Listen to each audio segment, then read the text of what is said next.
Hello, and welcome back to Sleepy Philosophy, where profound ideas drift gently through the quiet hours.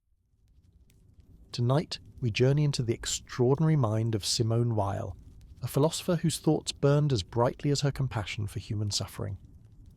Before we begin, I would love to know where in the world you are listening from. It brings me such peace to imagine these gentle explorations reaching curious souls across distant shores and familiar places alike. If you find comfort in these nocturnal wanderings through philosophy, please consider leaving a like and subscribing to join our growing community of nighttime thinkers. To those already with us, thank you for choosing to spend these precious moments of rest and contemplation. I hope this exploration of Weil's philosophy will guide you toward peaceful sleep, though I must warn you, her ideas have a way of being beautifully captivating. If you find yourself wide awake at the end, at least you will drift off with some of the most profound insights about attention, suffering, and spiritual longing resting gently in your mind. So settle in, let your breathing slow, and allow Simone Weil's remarkable vision to unfold like a quiet conversation with wisdom itself. Long before mindfulness became a modern buzzword, before self-help shelves overflowed with guides to presence and awareness, there lived a young French woman who understood attention as something sacred. Simone Weil saw attention not as a technique to be mastered, but as a form of prayer, a way of loving the world so completely that the boundaries between self and other begin to dissolve. Her philosophy was not built in ivory towers or academic halls, but forged in factories, fields, and the raw experience of human struggle. Weil lived her philosophy with an intensity that was both inspiring and heartbreaking. She worked in automobile factories to understand the lives of labourers. She taught in rural schools to connect with ordinary people. She fought briefly in the Spanish Civil War, driven by a fierce desire to stand with the oppressed. Every idea she developed was tested against the reality of human experience, refined through the crucible of actual living rather than abstract theorizing. At the centre of her philosophical universe lies a concept that might seem simple at first glance, but reveals profound depths the more we contemplate it. Attention, for Weil, is the fundamental human capacity that determines not only how we think and learn, but how we love, how we suffer, and ultimately how we connect with what she called the sacred dimension of existence. This is not the scattered, hurried attention of our modern world, jumping from notification to notification, but a quality of presence so complete it transforms both the observer and the observed. When Weil spoke of attention, she meant something that goes far beyond mere focus or concentration. She described it as a state of waiting, of holding oneself open to reality without trying to grasp or possess it. True attention, in her understanding, requires a kind of emptying of the self, a setting aside of our personal desires and preconceptions, so that we might truly see what is before us. This emptying is not a loss, but a profound gift, both to ourselves and to whatever or whoever receives our attention. Consider how we typically approach learning or problem solving. We often come with agendas, with predetermined ideas about what we hope to find or achieve. We scan for information that confirms what we already believe, or we struggle against material that challenges our existing frameworks. Will suggested a radically different approach. She advocated for what she called attentive waiting, a posture of receptive openness that allows truth to reveal itself rather than forcing our interpretations upon it. This philosophy of attention extends far beyond academic study or intellectual pursuits. Will believed that the way we attend to mathematical problems is fundamentally connected to how we attend to other people, to social injustice, to beauty, and to the divine. The quality of our attention shapes the quality of our relationships and our capacity for moral action in the world. When we truly attend to another person, we create space for them to exist fully in our awareness, without the overlay of our judgments, expectations, or desires to change them. This brings us to one of Weil's most striking insights about human relationships and ethics. She observed that most of our interactions with others are coloured by what she called the personal, our ego-driven needs and desires that prevent us from seeing people as they actually are. When we look at someone through the lens of what they can do for us, or how they make us feel, or how they fit into our plans and purposes, we are not truly seeing them at all. We are seeing projections, mental constructs that serve our own psychological needs. True attention to another person requires what Weil described as a kind of moral imagination, the ability to recognise that their inner life is as real and complex as our own. This recognition is not merely intellectual but involves a fundamental shift in how we experience reality. Instead of being the center of a universe where others orbit around our needs and concerns, we begin to experience ourselves as one consciousness among many, each equally deserving of respect and care. This philosophical foundation led Weil to develop what might be called a mysticism of the everyday. She found the sacred not in extraordinary experiences or supernatural phenomena, but in moments of pure attention to ordinary reality. A mathematical proof worked through with complete focus becomes a form of spiritual practice. A conversation in which we truly listen without agenda becomes a form of love. Even routine work, when approached with proper attention, can become a pathway to transcendence. Weil's time working in factories was not simply an intellectual exercise or an attempt to gather material for social criticism. She genuinely sought to understand what it meant to live a life defined by repetitive, physically demanding labour. She wanted to know in her body and spirit what it felt like to be exhausted at the end of each day, to have your time controlled by the rhythms of machines, to be treated as a replaceable component in an industrial process. Through this experience, she developed profound insights into the relationship between work and human dignity. She saw how certain kinds of work could diminish the human spirit, not because physical labour is inherently degrading, but because industrial systems often organise work in ways that prevent workers from exercising their full human capacities. When work becomes purely mechanical, when it requires no creativity, decision-making, or meaningful collaboration, it fails to nourish the aspects of human nature that most need expression. Yet Weil did not conclude that all manual labour is dehumanising. She distinguished between work that connects us to the material world in meaningful ways and work that alienates us from both the products of our labour and our own creative capacities. A craftsperson shaping wood or stone engages with materials in ways that require skill, judgment, and a kind of conversation between human intention and natural resistance. Factory work that reduces human beings to extensions of machines breaks this connection, and in doing so damages something essential in the human spirit. This analysis led Weil to envision alternative forms of social organisation that would honour both the necessity of productive work and the dignity of those who perform it. She imagined communities where technology would serve human flourishing rather than dominating it, where the rhythms of work would align with natural cycles and human needs rather than the abstract demands of efficiency and profit. Her vision was not romantic or naive about the realities of economic life. She understood that communities need food, shelter, tools, and countless other material goods to survive and thrive. But she insisted that how we organise the production of these necessities shapes the kinds of people we become and the kinds of relationships we can form with one another. Systems that treat human beings as mere resources ultimately impoverish everyone involved, including those who appear to benefit from positions of power and privilege.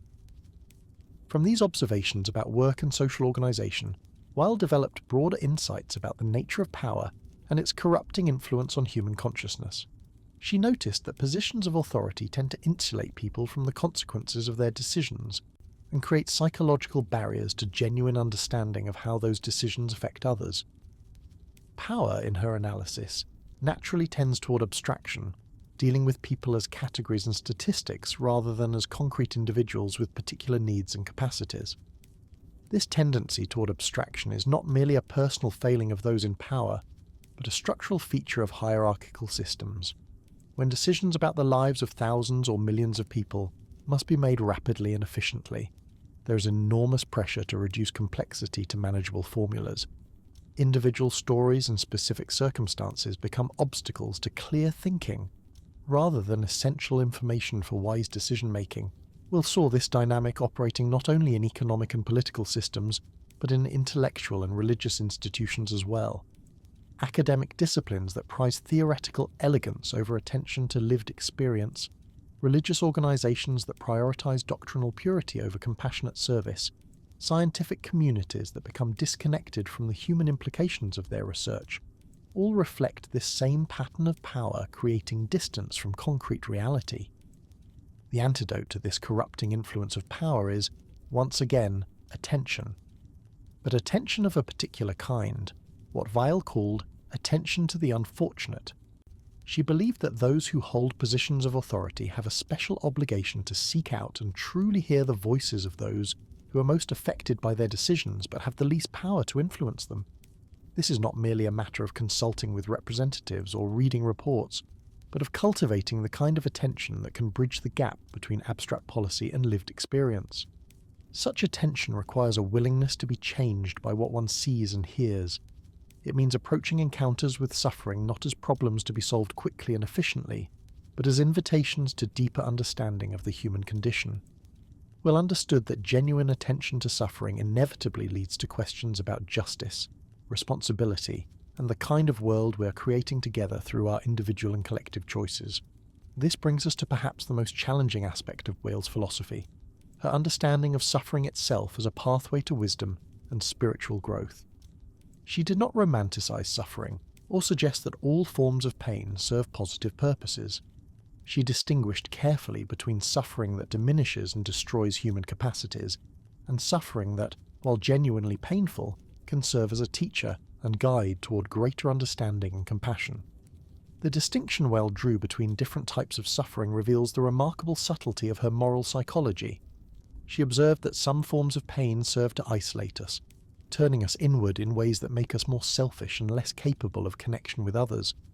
The suffering of wounded pride, of frustrated ambition, of disappointed expectations often has this effect. We become consumed with our own grievances, less able to see beyond our personal circumstances to the broader patterns of human experience. But there exists another kind of suffering that, paradoxically, opens us to deeper connection with the world around us. This is the suffering that comes from truly attending to the pain of others, from allowing ourselves to be affected by injustice and cruelty that we did not cause and cannot easily remedy. It is the suffering that accompanies the recognition of our own limitations and failures, not in a spirit of self-punishment, but with the humility that comes from seeing ourselves clearly. Will believed that this second type of suffering, when approached with the right kind of attention, could serve as a profound teacher. It strips away the illusions and pretensions that normally shield us from reality, forcing us to confront the actual conditions of human existence, rather than our preferred fantasies about them. In moments of genuine vulnerability, the barriers between self and world become more permeable, creating possibilities for understanding that are not available to us when we feel secure and in control. This insight led Weil to one of her most controversial and misunderstood ideas, her notion of what she called decreation. The term itself suggests a kind of undoing, a deliberate process of dismantling the ego-driven structures of consciousness that prevent us from experiencing reality directly. But decreation is not self-destruction, or a nihilistic rejection of individual existence. Rather, it is a careful and gradual process of learning to hold our personal desires and opinions more lightly, creating space for something larger and more truthful to emerge. The process of decreation begins with the recognition that much of what we take to be ourselves is actually a collection of habits, reactions, and automatic responses that we have accumulated over time. Our personalities, in Weil's understanding, are largely defensive constructions designed to protect us from experiences we find threatening or overwhelming. While these psychological structures serve important functions, they also limit our capacity for genuine encounter with reality. Through practices of attention and what she called intellectual honesty, it becomes possible to observe these automatic patterns without being completely identified with them. We begin to notice how our preferences and aversions shape what we see and how we interpret our experiences. We become aware of the subtle ways we manipulate situations to confirm our existing beliefs and protect our self-image. This growing awareness creates a kind of inner space, a capacity to choose our responses rather than simply reacting according to established patterns. Will found mathematical study particularly valuable as a practice of decreation, because mathematics demands a kind of impersonal attention that gradually weakens the grip of personal preferences and biases. When working through a geometric proof or solving an algebraic equation, our wishes and fears become irrelevant. The logic of the problem itself guides our thinking, requiring us to follow chains of reasoning wherever they lead, regardless of whether we find the conclusions personally satisfying. This discipline of following truth wherever it leads, even when it contradicts our preconceptions or challenges our comfortable assumptions, serves as excellent preparation for the moral and spiritual dimensions of life. Just as mathematical truth is discovered rather than invented, Weil believed that moral and spiritual truths exist independently of our personal preferences and must be approached with the same kind of patient, selfless attention. The practice of decreation extends naturally into our relationships with other people. Instead of approaching others primarily as sources of satisfaction or frustration for our own needs, we begin to develop what Weil called impersonal love. This does not mean becoming cold or distant, but rather learning to love people for their own sake rather than for what they provide us. Such love requires the ability to see others clearly, without the distorting lenses of our own psychological needs and projections. Impersonal love, paradoxically, often proves more genuinely caring and helpful than love that is driven by personal attachment. When we love someone impersonally, we are more likely to respect their autonomy and support their genuine growth rather than trying to shape them according to our own vision of what they should become. We become capable of offering assistance without strings attached, of listening without agenda, of being present without trying to fix or change.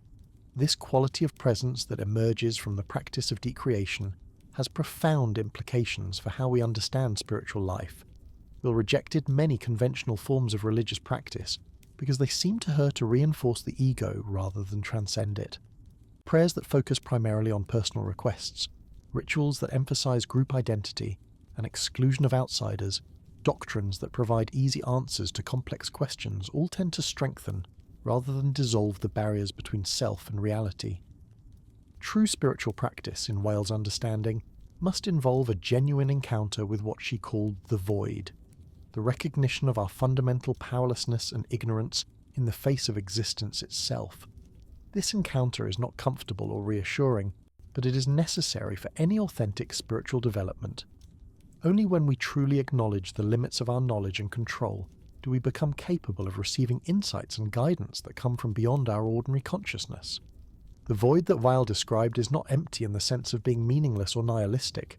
Rather, it is empty of the familiar contents of ego consciousness, creating space for something qualitatively different to emerge. She compared this process to the way that plants grow toward light, not by their own effort, but by responding to a force that draws them upward. Similarly, human consciousness, when properly prepared through attention and decreation, becomes capable of responding to spiritual influences that guide development in directions that could not be planned or predicted by the ordinary mind. This understanding of spiritual development as a process of response rather than achievement led Weil to emphasize waiting and receptivity over more active forms of seeking. She believed that the most important spiritual experiences come not as rewards for our efforts, but as gifts that arrive in their own time and manner. Our role is to maintain the kind of attention and openness that makes such reception possible, while remaining detached from specific expectations about what form these experiences might take. The practice of attentive waiting requires tremendous patience and faith, not faith in particular doctrines or beliefs, but faith in the possibility that reality itself is structured in ways that support genuine seeking. We'll find evidence for this faith in the beauty of the natural world, in the elegance of mathematical relationships, in moments of authentic human connection, and in the persistent human longing for truth and justice that survives even under the most difficult circumstances. She observed that this longing for something beyond immediate personal satisfaction appears to be a universal feature of human consciousness, manifesting across cultures and historical periods in various forms of art, philosophy, religion, and moral striving. The fact that human beings consistently reach beyond their immediate circumstances toward ideals of truth, beauty, and goodness suggests to her that these ideals correspond to something real in the structure of existence itself. This brings us to Weil's understanding of beauty as a bridge between the material and spiritual dimensions of reality. She saw beauty not as mere decoration or aesthetic preference, but as a form of revelation that makes visible the underlying order and meaning that pervade existence. Beautiful objects, whether natural or created by human beings, have the power to arrest our ordinary consciousness and evoke a quality of attention that is simultaneously focused and selfless. When we encounter genuine beauty, our usual mental chatter tends to quiet down, and we become absorbed in contemplation of the beautiful object itself, rather than thinking about how it relates to our personal concerns. This shift in consciousness, even when temporary, provides a glimpse of what Weil called impersonal attention, the kind of awareness that is possible when the ego steps back and allows reality to reveal itself more directly. The experience of beauty also demonstrates the possibility of finding meaning and value that do not depend on personal utility or advantage. A sunset or a piece of music can move us deeply without providing any practical benefit.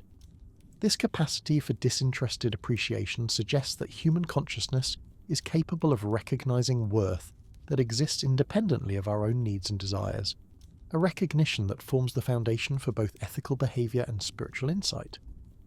Will believed that cultivating sensitivity to beauty serves as preparation for recognizing truth in other domains of experience.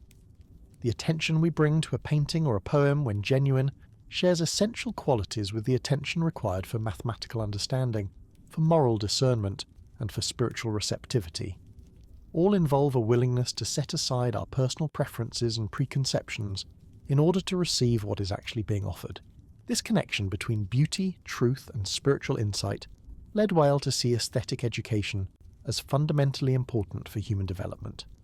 She believed that exposure to genuine beauty in art, literature, music, and nature helps develop the capacity for the kind of selfless attention that makes both moral action and spiritual growth possible. Conversely, immersion in ugliness, whether in our physical environment or in the cultural products we consume, tends to degrade our capacity for subtle perception and genuine response. The implications of this understanding extend far beyond individual spiritual practice into questions of social organization and cultural values. Communities that prioritize efficiency and material productivity over beauty and meaning create environments that make spiritual development more difficult for their members. When the spaces where people live and work are ugly or chaotic, when the pace of life leaves no time for contemplation, when cultural products appeal primarily to immediate gratification rather than deeper reflection, the conditions that support spiritual growth are systematically undermined. Weil's vision of a truly human society would necessarily include attention to these more subtle dimensions of communal life. Work would be organized not only to meet material needs efficiently, but to provide opportunities for creative expression and meaningful collaboration. Education would cultivate not only technical skills, but also the capacity for attention and appreciation. Public spaces would be designed to support reflection and community, rather than merely facilitating rapid movement and consumption. Such a society would recognize that human beings need more than material security to flourish, that we require opportunities for growth in understanding, for creative expression, for genuine connection with others, and for encounter with sources of meaning that transcend our immediate circumstances. These needs are not luxuries that can be addressed after more basic concerns are met, but essential requirements for human development that must be integrated into the fundamental structures of social life. This understanding of society as a space for spiritual as well as material development brings us to one of Weil's most profound insights about the nature of human obligation. She believed that we have duties not only to those who are present and visible to us, but to those who are absent, to future generations, and even to the anonymous masses of humanity whose names we will never know. These obligations arise not from contracts or agreements, but from the simple fact of our interconnectedness and our shared participation in the human condition. Weil's concept of obligation differs markedly from many philosophical approaches to ethics. Rather than beginning with rights that individuals possess, she started with duties that emerge from our fundamental dependence on one another and on the natural world that sustains us. She observed that every human being comes into existence already indebted to countless others who have preserved and transmitted the cultural and material resources that make life possible. The language we speak, the tools we use, the knowledge we inherit, the institutions that protect us, all represent accumulated gifts from previous generations. We did not earn these benefits through our individual efforts, yet they form the foundation for everything we might accomplish in our own lives. This recognition of indebtedness, when truly felt rather than merely acknowledged intellectually, generates what Weil called a natural sense of obligation to contribute to the ongoing project of human flourishing. But obligation, in Weil's understanding, is not primarily about following rules or fulfilling predetermined duties. It is about developing the kind of sensitivity that allows us to recognize what particular situations require from us. This sensitivity emerges from the practice of attention we have been exploring, the capacity to see clearly what is actually happening rather than what we expect or prefer to see. When we truly attend to the world around us, we begin to notice forms of suffering and need that would otherwise remain invisible. We see the exhaustion in a colleague's face, the loneliness of an elderly neighbour, the quiet desperation of someone struggling with circumstances beyond their control. We also begin to recognise opportunities to offer assistance or comfort that we might previously have overlooked. This growing awareness creates what Weil described as a natural expansion of our sense of responsibility. We find ourselves caring about situations that do not directly affect us, feeling moved to act on behalf of people we barely know. This expansion is not the result of moral reasoning or adherence to ethical principles, but a spontaneous response to increased clarity about the interconnected nature of existence. Weil believed that this natural growth in compassionate responsiveness represents a form of spiritual development that is available to anyone willing to cultivate genuine attention. It does not require special talents or extraordinary circumstances, only the patience to observe carefully and the courage to respond to what we see. The practice begins with small acts of attention and kindness in our immediate environment, and gradually extends outward as our capacity for clear seeing develops. The obstacles to this development are primarily internal, rooted in the ego's tendency to interpret everything in terms of personal advantage or disadvantage. When we approach situations primarily asking what benefit we might receive or what costs we might incur, we create mental barriers that prevent us from seeing the full reality of what is happening. Our preoccupation with personal outcomes clouds our perception and limits our capacity for genuine response. Weil found that mathematical study served as an excellent remedy for this ego-centered approach to experience. Mathematics demands a kind of thinking that is inherently impersonal, where the validity of our reasoning depends not on who we are or what we want, but on whether we have followed logical principles correctly. This discipline of impersonal thinking, when practiced consistently, gradually weakens the ego's grip on our overall approach to life. She particularly valued geometry for its ability to train what she called intellectual integrity. Geometric proofs cannot be fudged or approximated. Either the reasoning is valid or it is not. This absolute standard teaches us to distinguish between genuine understanding and mere familiarity with terms and concepts. It also develops patience with complexity and tolerance for the discomfort that comes with not knowing. These intellectual virtues translate directly into moral and spiritual capacities. The patience required to work through a difficult mathematical problem prepares us for the patience needed to understand another person's point of view or to wait for clarity in confusing situations.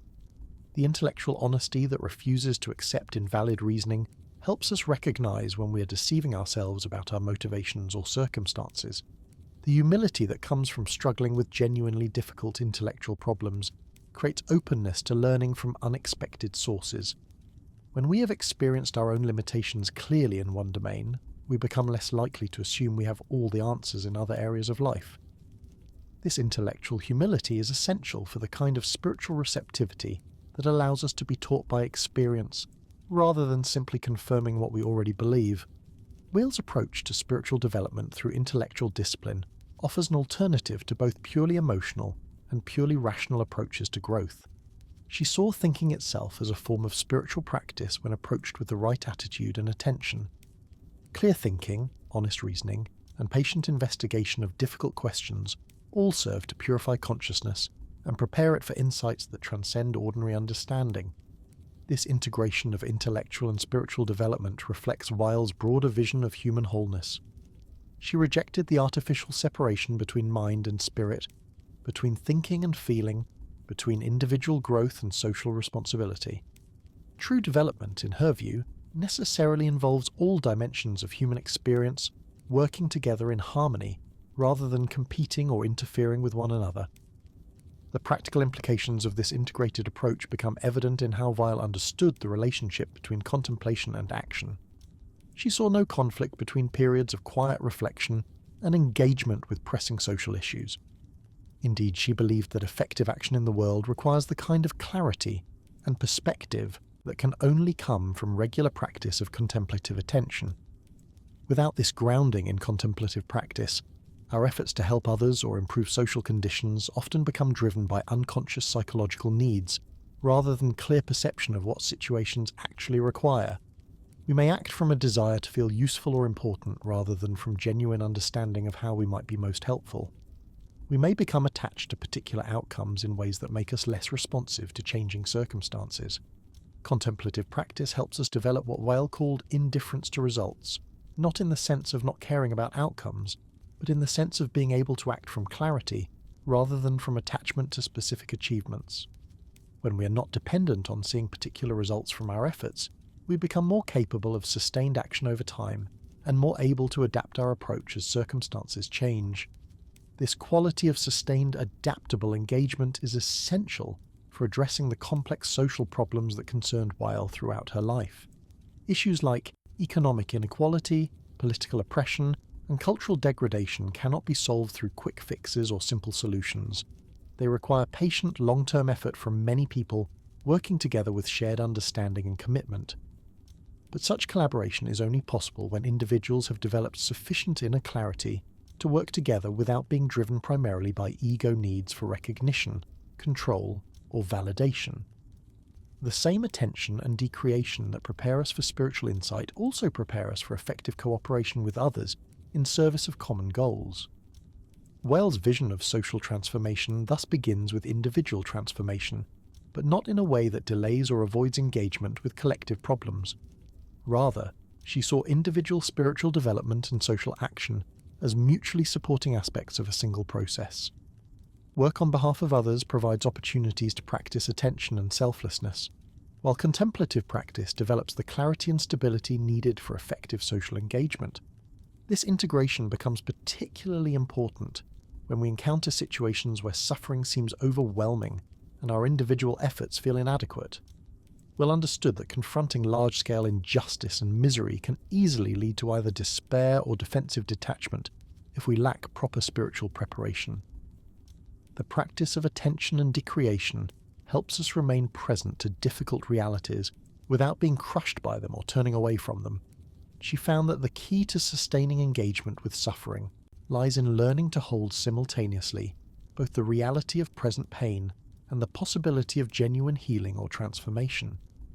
This requires a kind of spiritual maturity that can acknowledge the full extent of problems without losing faith in the ultimate meaningfulness of existence.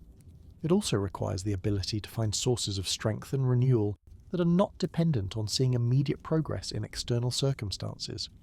For Weil, these sources of renewal were found primarily in contemplation of beauty, in the practice, and in moments of intellectual integrity of genuine connection with other people.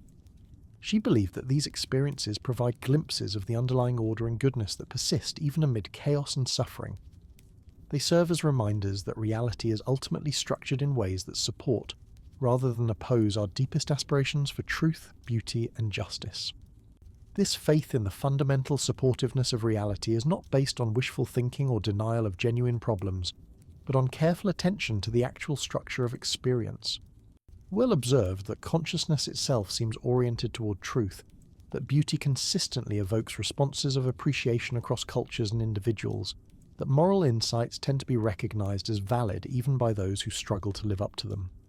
These consistent features of human experience suggest to her that we are not alone in a meaningless universe, but are part of a larger reality that includes dimensions of meaning and value that transcend our individual concerns.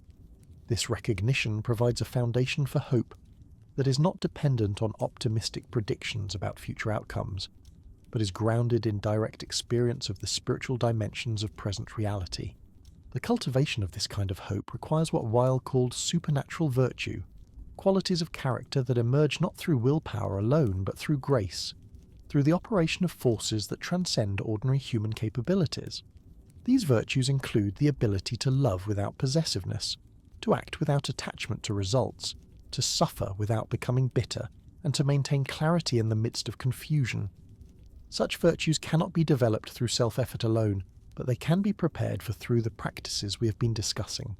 Attention, intellectual honesty, contemplation of beauty, engagement with suffering, all create conditions that make us more receptive to influences that can transform our character in fundamental ways. We cannot force such transformation, but we can remove obstacles to it and maintain the kind of openness that allows it to occur. This understanding of spiritual development as fundamentally receptive rather than self-directed led Weil to emphasize the importance of what she called implicit faith. This is not faith in particular doctrines or beliefs, but faith in the possibility that reality itself is structured in ways that support genuine seeking and authentic response to truth wherever it may be found. Implicit faith expresses itself as willingness to follow insights and moral intuitions, even when we cannot fully understand their implications or guarantee their outcomes. It involves trust in the process of growth and learning itself, confidence that sincere attention to reality will gradually lead to greater understanding and more effective action. This faith is tested most severely in situations where conventional sources of guidance are absent or conflicting, where we must rely on our own developing capacity for discernment. We'll believe that such situations, while difficult, provide essential opportunities for spiritual maturation. When we cannot depend on external authorities or established formulas, we're forced to develop our own direct relationship with truth and meaning. The development of this direct relationship requires enormous patience, since it involves learning to distinguish between genuine insights and the products of wishful thinking, fear, or social conditioning. It also requires courage, since following authentic insights often leads in directions that challenge conventional expectations or comfortable assumptions about how life should be lived. Weil's own life exemplified both the difficulties and the rewards of this path of independent spiritual seeking. Her willingness to follow her insights wherever they led brought her into conflict with family expectations, academic conventions, and political orthodoxies. Yet it also led to a depth of understanding and authenticity that continues to inspire people decades after her death. The legacy of her example suggests that the path of attention and spiritual integrity, while challenging, offers possibilities for human flourishing that are not available through more conventional approaches to success and security. It points toward ways of living that honour both our individual need for meaning and growth, and our collective need for justice and compassion. As we continue to explore the depths of Weil's philosophical vision, we find ourselves drawn ever deeper into questions about the nature of existence itself, about what it means to be human in a universe that encompasses both terrible suffering and extraordinary beauty. Her insights offer no easy answers, but they provide invaluable guidance for anyone seeking to live with greater awareness and authenticity. The journey through Weil's philosophy is ultimately a journey toward greater aliveness, toward ways of being that are more responsive to reality and more capable of contributing to the healing and transformation that our world so desperately needs. It is a path that begins with attention and leads toward a love that encompasses all of existence. The path toward this deeper aliveness that Weil envisioned requires us to examine one of her most challenging yet essential concepts, what she called the nature of force and its relationship to human consciousness. She observed that much of human suffering stems not from natural disasters or unavoidable hardships, but from the ways human beings exercise power over one another. Force, in her understanding, is not merely physical violence, but any form of power that treats people as objects rather than as conscious beings deserving of respect and consideration. We'll notice that force has a peculiar quality that tends to corrupt both those who wield it and those who suffer under it. When we have the power to compel others to act according to our will, whether through physical strength, economic leverage, social position, or emotional manipulation, we gradually lose the ability to see those others as fully human. They become instruments for achieving our purposes, rather than individuals with their own legitimate needs and aspirations. This transformation happens so gradually that we often fail to notice it occurring. A parent who begins by setting reasonable boundaries for a child's safety may slowly drift into controlling behaviour that serves primarily to reduce their own anxiety. A teacher who initially uses authority to create conditions for learning may eventually use that same authority to protect their ego from challenge or criticism. A political leader who accepts power in order to serve the common good may find themselves making decisions based primarily on what will maintain their position. The corrupting influence of force extends beyond individual relationships into the structure of institutions and societies. Weil observed that organizations, regardless of their stated purposes or initial intentions, tend to develop internal dynamics that prioritize their own survival and growth over the goals they were created to serve. Schools may become more concerned with maintaining order and processing students efficiently than with fostering genuine learning. Businesses may focus more on maximizing short-term profits than on providing valuable goods and services. Even charitable organizations may become more invested in perpetuating their own operations than in addressing the problems they claim to solve. This tendency toward institutional self-preservation creates what Weil called the Great Beast, a social force that operates according to its own logic, rather than serving authentic human needs. The Great Beast feeds on human energy and attention while offering in return only the illusion of security and belonging. It promises that if we submit to its demands and play by its rules, we will be protected and provided for. But the protection it offers is contingent and temporary, always dependent on our continued usefulness to the system. Breaking free from the influence of the Great Beast requires a fundamental shift in how we understand our relationship to social institutions and collective projects. Instead of seeking security through conformity to external expectations, we must learn to find our centre in direct relationship to reality itself. This does not mean withdrawing from social engagement, but rather participating from a place of inner freedom rather than desperate need for approval or belonging. Weil found that this inner freedom develops naturally through the practices we've been exploring, particularly through attention to what she called the reality of the world.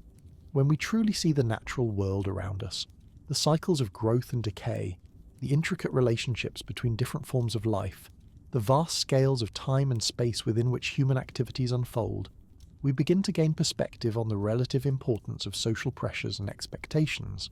The night sky, which Weil often contemplated during her periods of physical and emotional exhaustion, served as a particularly powerful reminder of this larger reality. The stars that shine down upon us have been burning for millions or billions of years. The light we see left those distant suns long before human civilizations existed. From this cosmic perspective, the urgent demands of daily life and the anxious competition for status and resources reveal themselves as temporary phenomena playing out within a much grander and more mysterious context. This shift in perspective does not diminish the importance of human concerns, but it does free us from the desperate quality that often accompanies our efforts to solve problems or achieve goals. When we recognize that we are participants in a vast ongoing process that extends far beyond our individual lives, we can engage with immediate challenges from a place of greater calm and clarity. We become capable of sustained effort without the frantic quality that comes from feeling that everything depends on our personal success or failure. We'll believe that this expanded perspective is essential for addressing the kinds of complex long-term problems that face human communities. Issues like environmental degradation, economic inequality, and cultural fragmentation cannot be solved through quick fixes or heroic individual efforts. They require patient, collaborative work sustained over decades or generations. Such work is only possible when it emerges from a source deeper than personal ambition or anxiety about immediate outcomes. The source Weil identified is what she called impersonal motivation, action that arises not from ego needs, but from clear perception of what situations actually require. Impersonal motivation develops naturally when we have learned to see clearly, without the distorting influence of personal desires and fears. Instead of asking, "What can I gain from this situation?" or "How might this threaten my security?" we begin to ask, "What does this situation need?" and "How might I be helpful here?" This shift from personal to impersonal motivation transforms not only the quality of our actions, but also our experience of acting. Work undertaken from impersonal motivation tends to be less exhausting and more sustainable over time. We are less likely to burn out or become discouraged when we are not depending on external results to validate our efforts. We can continue acting even when progress is slow or difficult to measure, because our motivation comes from the intrinsic rightness of the action itself, rather than from anticipated rewards.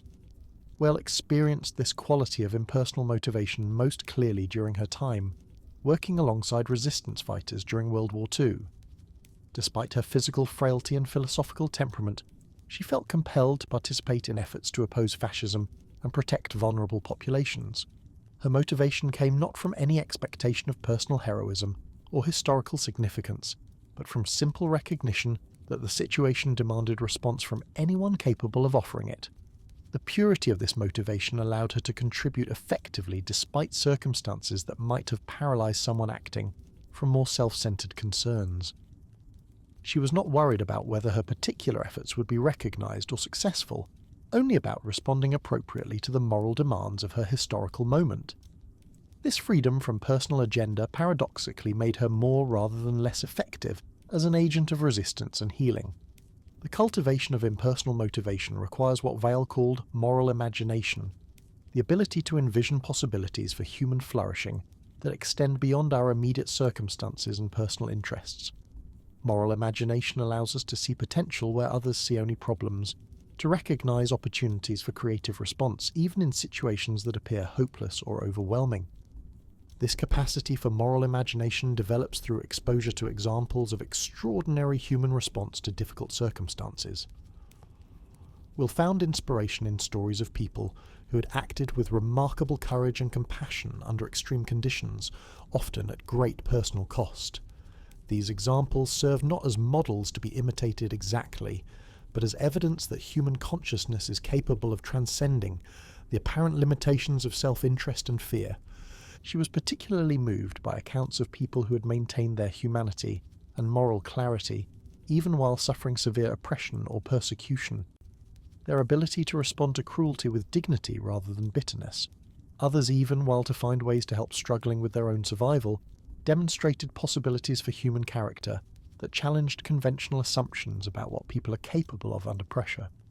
These examples of moral greatness serve as what Weil called spiritual food, nourishment for the aspects of human nature that reach beyond immediate self-preservation toward ideals of truth, beauty, and justice. Just as our bodies require physical nutrition to maintain health and energy, our souls require contact with examples of moral excellence to maintain their orientation toward higher possibilities for human development. Without such spiritual nutrition, consciousness tends to contract around immediate concerns and immediate gratification. We become less capable of sustained effort toward long-term goals, less sensitive to the needs of others, less able to find meaning in experiences that do not provide obvious personal benefits. The degradation of moral imagination that results from spiritual malnutrition is, in Weil's view, one of the most serious problems facing modern societies. Contemporary culture, with its emphasis on entertainment, consumption, and instant communication, provides abundant stimulation for the senses and the intellect, but relatively little nourishment for moral imagination. The stories that dominate popular media tend to reinforce, rather than challenge, conventional assumptions about human motivation and capability. They present success primarily in terms of personal achievement and happiness primarily in terms of satisfaction of desires. Will believed that recovering access to sources of genuine spiritual nutrition requires deliberate effort to seek out and contemplate examples of human excellence that point beyond ordinary concerns toward transcendent values. This might involve reading literature that explores moral complexity with depth and nuance, studying history that reveals both the worst and best possibilities of human character, or spending time in contemplation of natural beauty that evokes wonder and humility. The goal of such contemplation is not to escape from practical responsibilities, but to maintain the kind of expanded awareness that makes practical action more effective and sustainable. When we are regularly reminded of the larger context within which our individual lives unfold, we become less likely to be overwhelmed by temporary setbacks or distracted by trivial concerns. We develop what Weil called spiritual stamina, the capacity to continue working toward meaningful goals even when progress is difficult to see.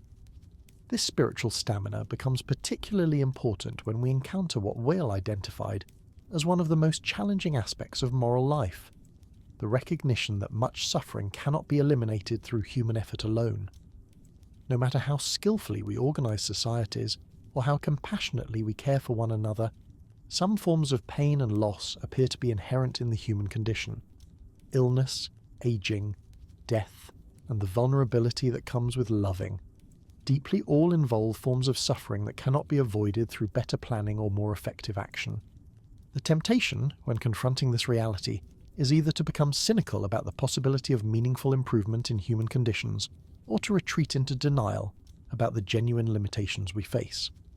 Will suggested a third alternative, learning to hold simultaneously both realistic acknowledgement of unavoidable suffering and unwavering commitment to reducing suffering wherever possible.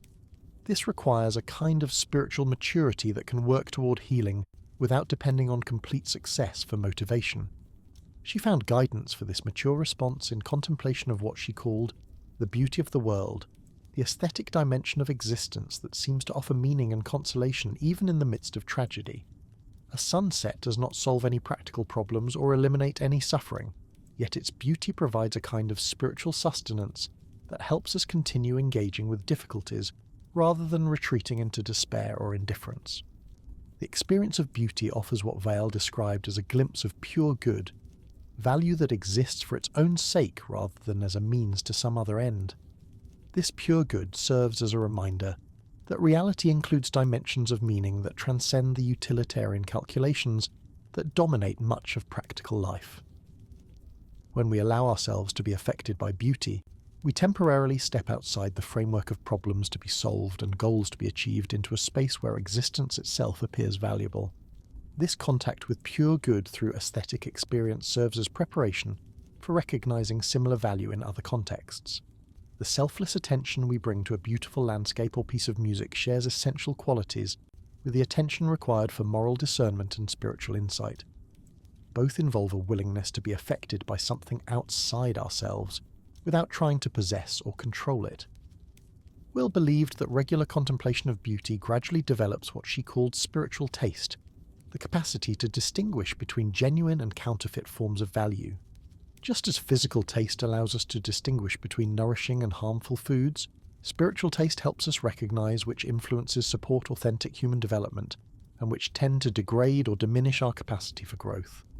This discrimination becomes particularly important in a culture that produces enormous quantities of what might be called spiritual junk food, experiences that provide immediate stimulation or gratification but do not contribute to genuine development. Much contemporary entertainment, advertising, and even education appeals to our desires for easy answers, quick fixes, and vicarious excitement, rather than inviting us into the patient work of actual growth and understanding. Developing spiritual taste requires the same kind of discipline required for developing physical health, through good nutrition and exercise. We must learn to recognize how different influences affect us over time rather than judging them only by their immediate appeal. We must develop the patience to choose nourishing influences even when they require more effort, or provide less immediate gratification than more appealing alternatives. This discipline of spiritual nutrition extends into our choice of companions, activities, and sources of information. Will observed that consciousness is profoundly influenced by the quality of attention we habitually give and receive. Time spent with people who consistently approach life from perspectives of anxiety, resentment, or cynicism tends to reinforce those same attitudes in ourselves. Conversely, contact with people who embody qualities of clarity, compassion, and genuine interest in truth tends to strengthen those qualities in us. The recognition of this mutual influence leads to what Weil called the responsibility of influence. Once we understand how profoundly we affect one another through the quality of attention we offer, we begin to recognize an obligation to cultivate in ourselves the qualities that we hope to encounter in others. We cannot demand that others treat us with respect and compassion unless we are willing to offer the same quality of attention to them. This responsibility extends beyond immediate personal relationships into our participation in larger cultural and social processes. The quality of attention we bring to public discourse, to our work, to our consumption choices, all contribute to the overall spiritual atmosphere within which everyone in our communities must live and develop. When we approach these activities with clarity and integrity, we create conditions that support similar qualities in others. When we act from confusion, fear, or selfishness, we contribute to the degradation of the common spiritual environment. Well understood, this collective dimension of spiritual responsibility as one of the most important and least recognized aspects of moral life.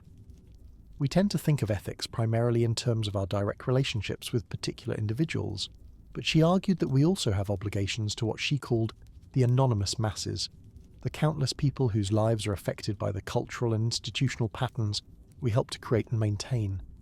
These obligations to anonymous others cannot be fulfilled through conventional charitable activities alone, though such activities may be part of our response. They require attention to the less visible ways our choices and attitudes contribute to the overall quality of social life. The books we read, the conversations we engage in, the standards we maintain for our own behavior, all influence the cultural environment in ways that ultimately affect everyone who shares that environment with us. This expanded understanding of moral responsibility might seem overwhelming if approached from the perspective of personal effort alone. How can any individual adequately consider the countless ways their actions ripple outward through complex social systems? Weil's answer was that such responsibility becomes manageable and even joyful when it emerges from the practices of attention and decreation we have been exploring. When consciousness is purified through these practices, right action begins to flow naturally from clear perception rather than from anxious calculation of consequences. We develop what she called moral instinct, the capacity to respond appropriately to situations without having to analyze all their complexities in advance. This instinct emerges not through training in ethical rules, but through the gradual alignment of our awareness with reality itself. The development of moral instinct requires tremendous patience, since it involves learning to trust insights that may conflict with conventional wisdom or immediate self-interest. It also requires courage, since following authentic moral intuitions often leads in directions that challenge established patterns of behavior or social expectation. Yet Weil believed that this development represents the natural fruition of human consciousness when it is allowed to mature without distortion. The evidence for this claim, she suggested, can be found in the spontaneous moral responses that emerge in crisis situations when people have no time for calculation or social posturing. Stories of ordinary individuals who risk their lives to help strangers, who share scarce resources without being asked, who maintain dignity and compassion under extreme stress, all point toward capacities for goodness that seem to be built into human nature itself. These capacities remain dormant or underdeveloped in normal circumstances, not because they are absent, but because the conditions of ordinary social life often discourage their expression. The competitive pressures of economic life, the defensive reactions that emerge from experiences of betrayal or disappointment, the habitual patterns of thinking that focus primarily on personal advantage, all create barriers to the natural flowering of moral instinct. The practices Weil advocated serve primarily to remove these barriers, rather than to create something entirely new. Attention, intellectual honesty, contemplation of beauty, engagement with suffering, all help to dissolve the psychological structures that prevent us from responding to situations with the spontaneous appropriateness that represents our deepest nature. This understanding of spiritual development as a process of removing obstacles rather than acquiring new capacities led Weil to emphasize what she called the way of subtraction. Instead of trying to add virtues or accomplishments to our personalities, we gradually subtract the habits, attitudes, and assumptions that prevent our authentic nature from expressing itself clearly. The way of subtraction requires a fundamental shift in how we approach personal growth and self-improvement. Rather than focusing on what we want to become or achieve, we learn to identify and release what prevents us from being who we already are at the deepest level. This involves what might be called spiritual archaeology, the patient work of uncovering and examining the layers of conditioning that have accumulated over time. Much of this conditioning is unconscious, embedded in automatic reactions and assumptions that we rarely question. The practice of attention gradually brings these patterns into awareness, where they can be examined and, if necessary, released. We begin to notice how certain thoughts trigger predictable emotional responses, how particular situations evoke defensive behaviors, how specific relationships activate old patterns of need and fear. This growing awareness creates what Weil called inner space, room between our automatic reactions and our conscious responses. In this space, choice becomes possible. Instead of being driven by unconscious patterns, we can pause, observe what is happening, and respond from a place of greater clarity and freedom. The cultivation of inner space requires what might be called friendly detachment toward our own psychological processes. We learn to observe our thoughts, emotions, and reactions with the same kind of interested attention we might bring to watching clouds form and dissolve in the sky. This does not mean becoming cold or indifferent toward our inner life, but rather developing the ability to witness it, without being completely identified with every passing mental and emotional state. This capacity for self-observation serves as the foundation for what Weil considered the most important form of inner work, the development of what she called intellectual honesty. This involves the willingness to see ourselves clearly, including aspects of our character and motivation that we might prefer to ignore or rationalize away. Intellectual honesty requires enormous courage because it involves acknowledging truths about ourselves that may conflict with our preferred self-image. We may discover that motivations we thought were altruistic actually serve hidden ego needs, that relationships we considered healthy actually involve subtle forms of manipulation, that beliefs we held with great confidence actually rest on shaky foundations. Yet Weil believed that this painful process of honest self-examination is essential for any authentic spiritual development. As long as we remain partially self-deceived, our efforts toward growth will be contaminated by unconscious agendas that undermine their effectiveness. Only when we can see ourselves clearly can we begin to work with our actual condition rather than with fantasized versions of who we think we are. The practice of intellectual honesty extends beyond self-examination into our relationship with external reality. It involves the willingness to question assumptions, to acknowledge uncertainty, to remain open to information that challenges our existing beliefs. This intellectual humility creates the conditions necessary for genuine learning and discovery. Will found that mathematical study served as excellent training in intellectual honesty because mathematics provides immediate feedback about the validity of our reasoning. A geometric proof either works or it doesn't. There is no room for wishful thinking or self-deception. This discipline of following logical chains wherever they lead, regardless of whether we find the conclusions personally satisfying, gradually develops the intellectual integrity that is essential for spiritual insight. The same quality of intellectual honesty that makes mathematical discovery possible also makes moral and spiritual discernment possible. When we approach questions of meaning and value with the same commitment to truth over personal preference that characterizes good mathematical thinking, we become capable of receiving insights that transcend our ordinary understanding. This process of intellectual and spiritual purification naturally leads to what Weil called the threshold of the spiritual life, the point at which consciousness becomes sufficiently clear and stable to receive influences that come from beyond the ordinary operations of the mind. She described this threshold not as a dramatic transformation, but as a subtle shift in the quality of awareness itself. At this threshold, the practices that once required effort and discipline begin to occur more naturally and spontaneously.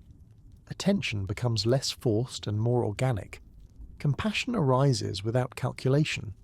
Beauty is perceived without analysis. The artificial separation between spiritual practice and ordinary life begins to dissolve as consciousness recognizes the sacred dimension present in all experience.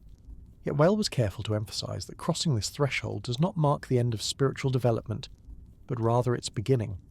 The capacity to receive spiritual influences must be carefully cultivated and protected through continued practice of the disciplines that made such reception possible in the first place. Without this ongoing cultivation, consciousness tends to drift back toward more ordinary patterns of operation. The maintenance of spiritual receptivity requires what Weil called perpetual vigilance, not the anxious watchfulness of someone afraid of making mistakes, but the loving attention of someone who recognizes the preciousness of what has been received and wants to remain worthy of receiving more. This vigilance expresses itself as continued commitment to practices of attention, intellectual honesty, and engagement with beauty and suffering. The integration of spiritual insight with practical life presents its own challenges and opportunities. Weil observed that genuine spiritual development inevitably leads to increased sensitivity to the suffering and confusion present in ordinary social life. This sensitivity can become overwhelming if it is not balanced by equally deep contact with sources of meaning and renewal. The solution she discovered lies not in avoiding contact with difficult realities, but in learning to maintain simultaneous awareness of both the brokenness and the wholeness present in every situation. This double vision allows us to respond compassionately to immediate needs while remaining grounded in the larger context of meaning that gives such response its ultimate significance. This brings us full circle to where we began, with Weil's understanding of attention as the fundamental spiritual practice. All the themes we have explored, from the nature of work and power to the cultivation of moral imagination and intellectual honesty, find their common source in the simple but profound practice of learning to see clearly what is actually present rather than what we expect, fear, or wish to see. The development of this capacity for clear seeing represents both a personal accomplishment and a gift to the world. When we learn to attend to reality with genuine openness and care, we create conditions that support similar clarity in others. Our presence becomes a source of peace and understanding in situations that might otherwise be dominated by confusion and conflict. This quiet influence represents what Weil considered the most important contribution any individual can make to the healing of the world. not through dramatic actions or heroic achievements, but through the patient cultivation of the kind of consciousness that recognizes the sacred dimension present in all existence and responds to that recognition with appropriate reverence and care.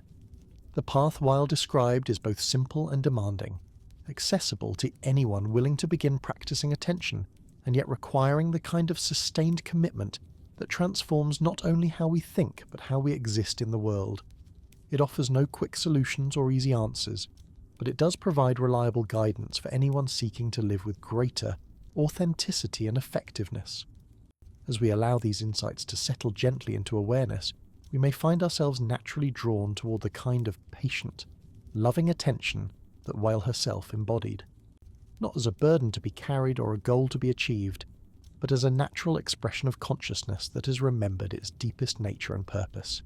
In this remembering, we discover not only who we truly are, but how we might contribute to the ongoing creation of a world worthy of the love and attention we are capable of offering.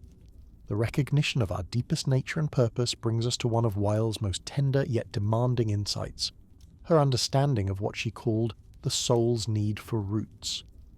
She observed that human beings require more than material security and social recognition to flourish fully. We need what might be described as spiritual nourishment, sources of meaning that connect us to something larger and more enduring than our individual circumstances. These roots cannot be manufactured or imposed from outside, but must grow naturally from authentic encounter with reality. Just as a tree's roots seek water and nutrients in the soil, the soul naturally reaches towards sources of truth, beauty, and genuine connection. When these needs are met, consciousness flourishes with a vitality that radiates outward into all aspects of life. When they are neglected or artificially satisfied through substitutes, the soul begins to wither in ways that affect not only individual well-being, but the health of entire communities. We'll notice that modern industrial societies, despite their material abundance, often fail to provide the conditions necessary for deep spiritual rooting. The pace of life leaves little time for contemplation or genuine reflection. The emphasis on efficiency and productivity can make activities that nourish the soul seem like luxuries rather than necessities. The constant stimulation of media and technology can overwhelm the subtle awareness needed to recognize and respond to spiritual influences. This spiritual malnutrition manifests in various forms of restlessness and dissatisfaction that cannot be remedied through conventional solutions. People may achieve external success while feeling empty inside. They may surround themselves with entertainment and activity while experiencing profound loneliness. They may accumulate knowledge and information while lacking the wisdom needed to make sense of their experience. The remedy Weil proposed does not require abandoning modern life or retreating from practical responsibilities, but rather learning to approach ordinary activities with the kind of attention that allows their spiritual dimensions to become visible. Work undertaken with genuine care and skill becomes a form of prayer. Conversations conducted with real listening and honesty become opportunities for communion. Even routine tasks like preparing food or cleaning spaces can become expressions of love when approached with appropriate reverence. This transformation of ordinary experience through the quality of attention we bring to it represents what Weil called the spiritualization of labor. She envisioned communities where all necessary work would be organized in ways that honor both practical efficiency and the spiritual needs of those who perform it. Such organization would recognize that how people spend their working hours shapes not only their material circumstances but their character, their relationships, and their capacity for growth. The principles underlying this vision extend beyond individual workplaces into questions about the overall structure of society. We'll believe that truly human communities must provide opportunities for all members to exercise their full range of capacities, not only there to perform specialized tasks efficiently. People need chances to make meaningful decisions, to engage in creative problem-solving, to collaborate with others towards shared goals, and to see the results of their efforts contributing to genuine human welfare. When these opportunities are absent or severely limited, human beings begin to experience what Weil called spiritual suffocation, a gradual diminishment of vitality that affects their capacity for joy, creativity, and moral sensitivity. This suffocation is often invisible to external observation because it manifests not as dramatic breakdown, but as a subtle flattening of response to life's possibilities. The prevention of spiritual suffocation requires what might be called social architecture that supports rather than undermines human flourishing. This involves designing institutions, work processes, and community structures that encourage the kinds of interaction and engagement that nourish the soul rather than depleting it. It means creating spaces for silence and reflection, opportunities for meaningful collaboration, and recognition that efficiency is only one value among many that must be balanced in human affairs. Well understood that such transformation cannot be imposed through legislation or administrative decree, but must emerge from changes in consciousness that gradually express themselves in new forms of organisation. When enough people begin to recognise their own spiritual needs clearly, they naturally begin to create conditions that support similar recognition in others. The change spreads organically as people discover that honouring the spiritual dimensions of life enhances rather than diminishes practical effectiveness.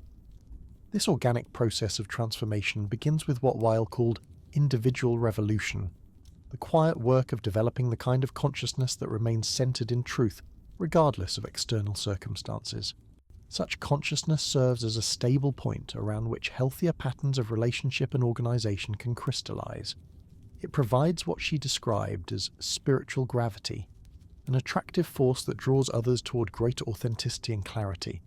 The development of spiritual gravity requires sustained practice of the disciplines we have been exploring, but it also requires something more, what Weil called supernatural assistance. She observed that human effort alone, no matter how sincere or skillful, cannot achieve the complete transformation of consciousness that authentic spiritual development requires. At certain points in the process, we must become capable of receiving influences that come from beyond the ordinary operations of the mind. This recognition led Weil to what might seem like a paradox in her philosophy. On the one hand, she emphasized the importance of human effort, attention, intellectual honesty, and moral striving. On the other hand, she insisted that the ultimate goals of spiritual development cannot be achieved through effort alone but require grace, assistance that comes as a gift rather than as a reward for achievement. The resolution of this apparent paradox lies in understanding that human effort and divine grace are not competing forces but complementary aspects of a single process.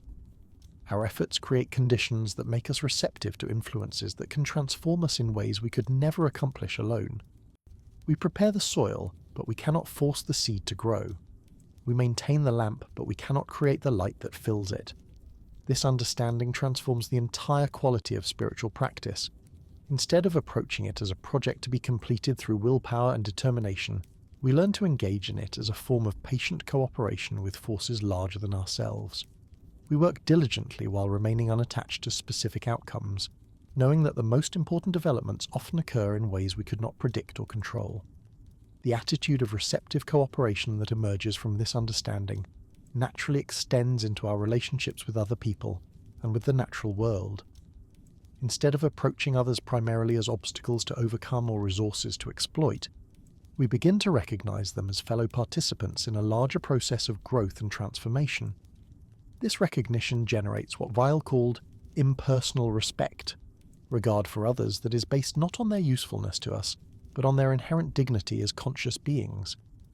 Impersonal respect expresses itself differently in different relationships and circumstances, but it always involves a quality of attention that allows others to exist fully in our awareness, without the distorting overlay of our personal needs and projections. When we respect someone impersonally, we create space for them to reveal aspects of themselves that might remain hidden in relationships dominated by agenda and expectation. This quality of spacious attention becomes particularly important in situations involving conflict or disagreement.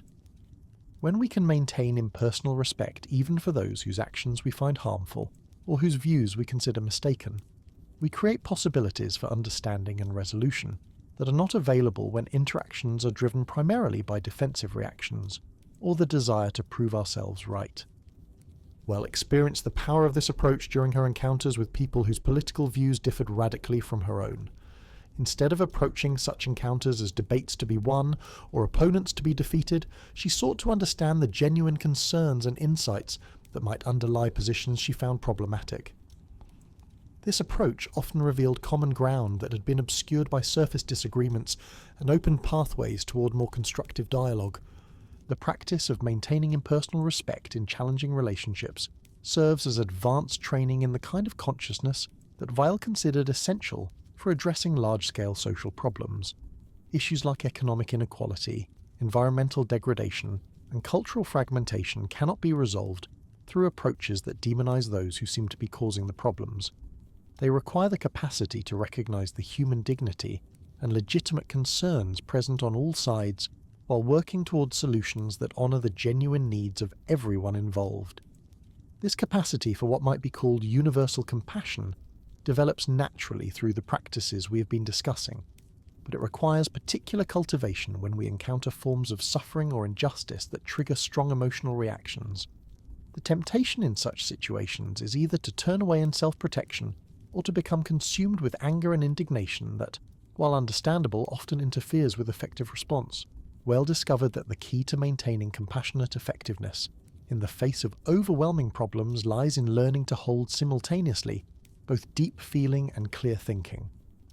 She refused to protect herself from the emotional impact of suffering, knowing that such protection would diminish her capacity for authentic response. But she also refused to allow emotional overwhelm to cloud her judgment about what kinds of action might actually be helpful.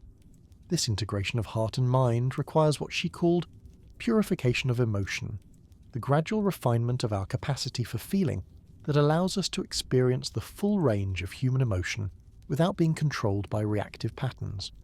Purified emotion retains all its intensity and authenticity while becoming more discriminating about appropriate expression and more effective in motivating constructive action. The purification of emotion occurs naturally through sustained practice of attention and intellectual honesty, but it can be accelerated through deliberate cultivation of what Weil called emotional courage. This involves willingness to feel difficult emotions fully rather than avoiding them through distraction or numbing, while maintaining enough inner stability to prevent such feelings from overwhelming our capacity for clear perception and wise response. Emotional courage becomes particularly important when we encounter situations that challenge our fundamental assumptions about how life should be or how people should behave. The initial response to such challenges is often some form of denial, anger, or despair. While these reactions are natural and sometimes necessary as temporary responses, they become problematic if they persist and prevent us from adapting to new realities or discovering unexpected opportunities for growth. We'll found that the practice of intellectual acceptance could help navigate such challenges constructively. Intellectual acceptance involves acknowledging the reality of circumstances we cannot control while maintaining inner freedom about how we choose to respond to them. It means neither passive resignation nor futile rebellion, but rather the kind of clear-eyed realism that opens up possibilities for effective action within whatever constraints we face. This quality of acceptance becomes essential when dealing with what might be called tragic situations, circumstances where all available choices involve some form of loss or compromise. Such situations test our capacity for what Weil called mature wisdom, the ability to make difficult decisions without becoming bitter or cynical about the imperfect nature of human existence. Mature wisdom recognizes that life cannot be completely of suffering that inevitably involves forms eliminated through human effort, while maintaining unwavering commitment to reducing the limitations unnecessary suffering wherever possible. It accepts inherent in the human condition without using those limitations as excuses for failing to do what can be done to improve circumstances for ourselves and others. The development of such wisdom requires extensive experience with both success and failure, both joy and sorrow, both hope and disappointment. It cannot be acquired through reading or thinking alone, but must be earned through actual engagement with the complexities and contradictions of real-life situations. Yet this experiential learning becomes much more efficient when guided by the kind of attention and intellectual honesty that allows us to extract genuine insight from our experiences rather than simply accumulating more data. We'll observe that many people go through life having numerous experiences without developing corresponding wisdom because they lack the inner tools needed to process their experiences constructively. They may repeat the same patterns of behavior for decades without recognizing underlying dynamics that keep producing unsatisfactory results. They may encounter the same types of problems in different contexts without seeing the common elements that might suggest more effective approaches. The cultivation of what she called learning readiness can help transform ordinary experiences into sources of genuine wisdom.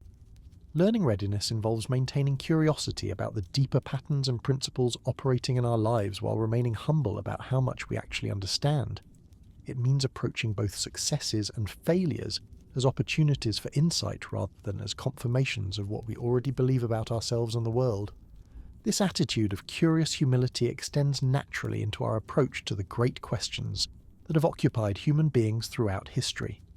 Questions about the meaning of existence, the nature of consciousness, the possibility of life after death, the source of moral obligation, all require a quality of inquiry that combines intellectual rigour with recognition of the limits of human knowledge. We'll believe that these ultimate questions cannot be answered through philosophical analysis alone, but neither can they be resolved through blind faith or wishful thinking.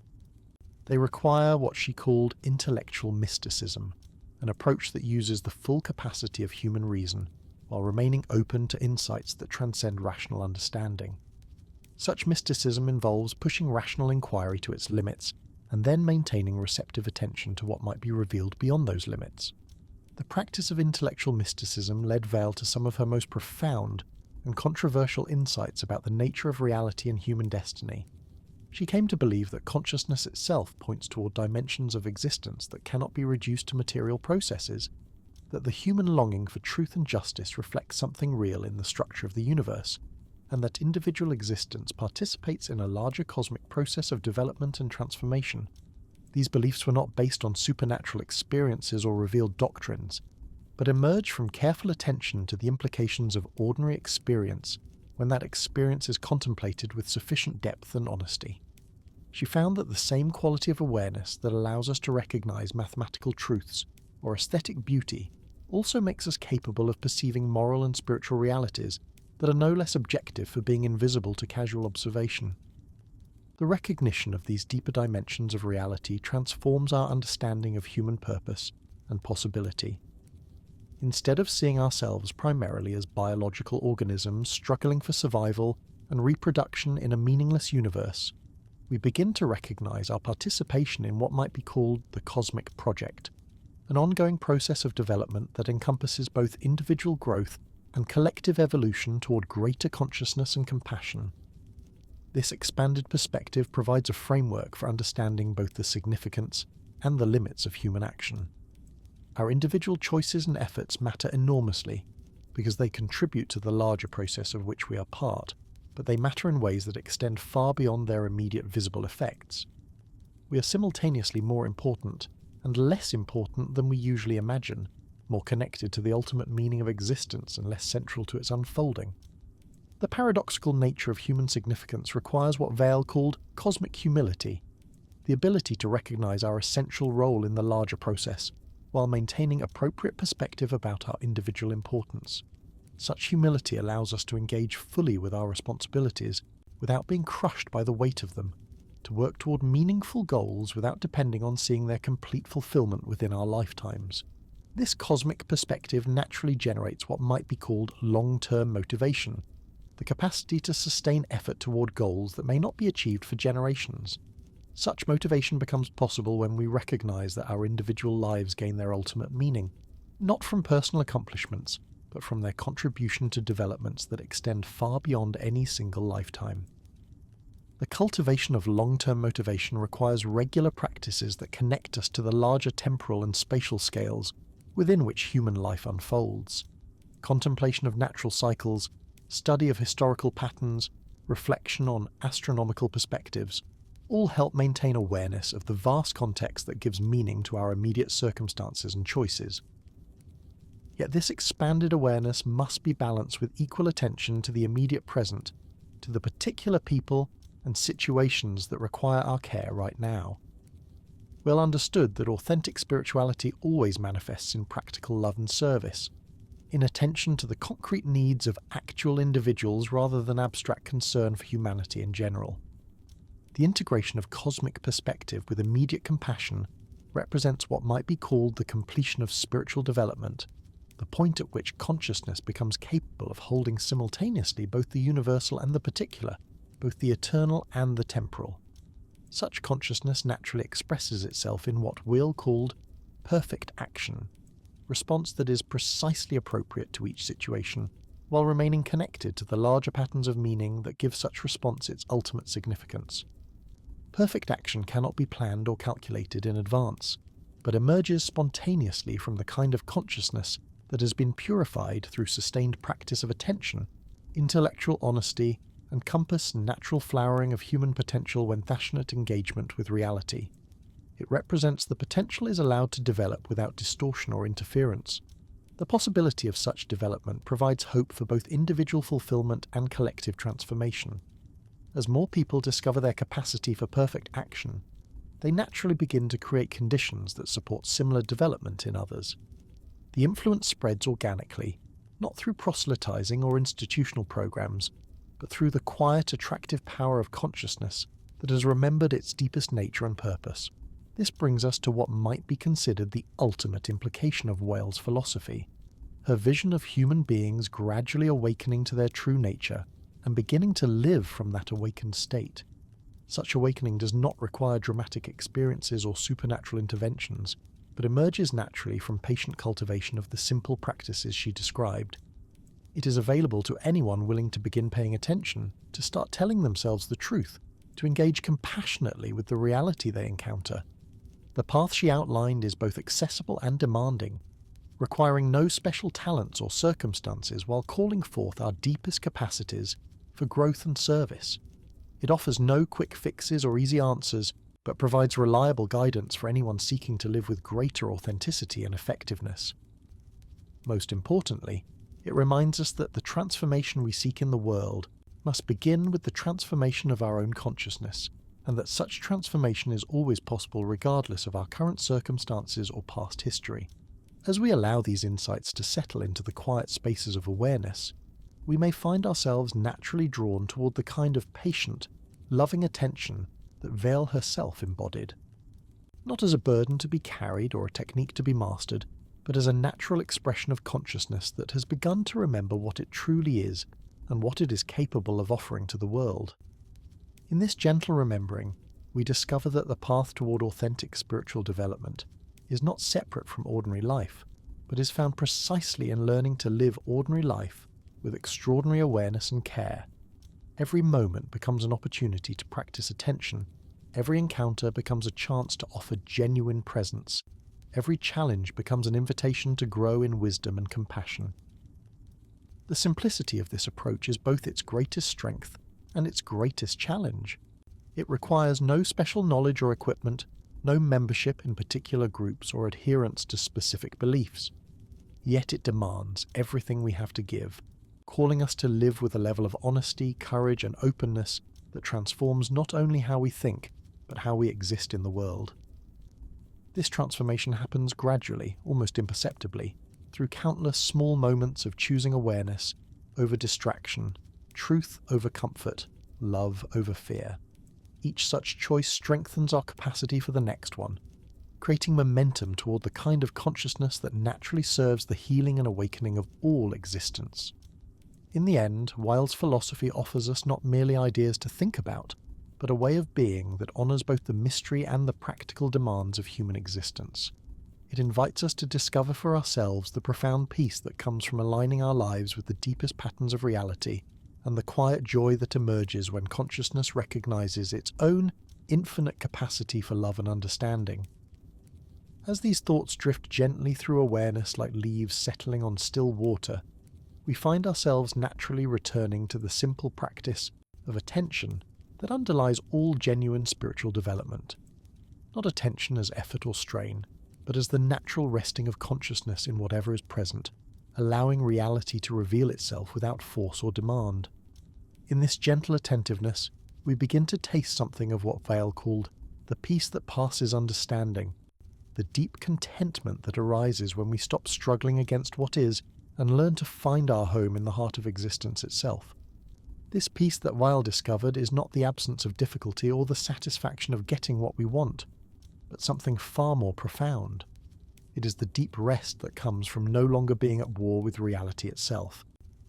When we stop insisting that life conform to our preferences, when we release the exhausting effort of trying to control outcomes beyond our influence, a different kind of energy becomes available. Not the frantic energy of pursuit and resistance, but the steady, sustainable energy that flows from being aligned with the natural currents of existence. We'll observe that most human suffering stems not from external circumstances themselves, but from our relationship to those circumstances. Two people can face identical challenges, yet experience them completely differently depending on the quality of consciousness they bring to the situation. One person meets difficulty with resistance, resentment, and the story that things should be otherwise. Another encounters the same difficulty with acceptance, curiosity, and openness to whatever wisdom might emerge from the experience. This difference in response is not a matter of personality or natural temperament, but of spiritual development. It reflects the degree to which consciousness has learned to find its center in something deeper than the constant flux of external conditions. When we are identified primarily with our preferences, opinions, and plans, we live in a state of chronic vulnerability to disappointment. Every deviation from our expectations becomes a source of stress, every unexpected development a potential catastrophe. But when consciousness learns to rest in what Weil called the unchanging, in the awareness that witnesses all experience without being disturbed by any particular content, a profound stability emerges.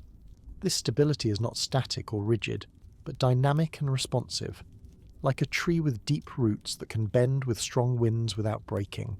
Consciousness anchored in its essential nature can engage fully with changing circumstances without losing its center. The cultivation of this inner stability requires what might be called spiritual athleticism, the same kind of patient, consistent training that develops physical strength and flexibility. Just as physical fitness cannot be achieved through occasional bursts of activity, but requires regular practice over time, spiritual stability develops through daily engagement with practices that strengthen our capacity for presence and awareness. We'll find that the most effective spiritual exercises are often the simplest ones. Learning to observe our breath without controlling it teaches us the difference between attention and effort. Practicing gratitude for ordinary experiences develops our capacity to recognize value that is always present but easily overlooked. Taking time for silence and stillness creates space for deeper layers of awareness to emerge naturally.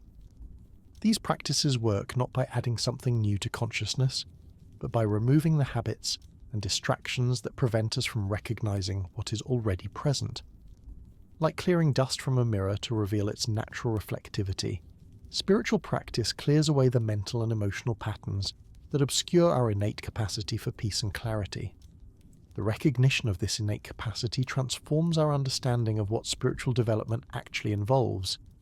Instead of seeing it as a process of becoming something we are not, we begin to understand it as a process of remembering what we have always been beneath the layers of conditioning and accumulated experience. This shift in perspective brings tremendous relief, because it means we are not trying to achieve something impossible or distant, but simply returning to our natural state.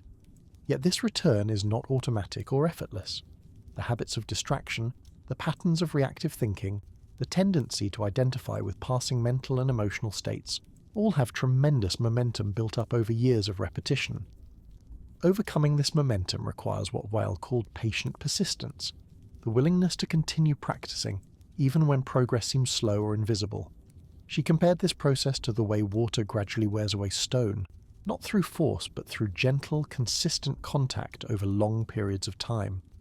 Each moment of genuine attention, each choice to respond rather than react, each instance of choosing truth over comfort, contributes to the gradual transformation of consciousness even when we cannot see immediate results. The invisibility of this inner work can be one of its greatest challenges. Unlike external accomplishments that can be measured and recognized by others, spiritual development often proceeds through subtle shifts in awareness that are difficult to track or evaluate.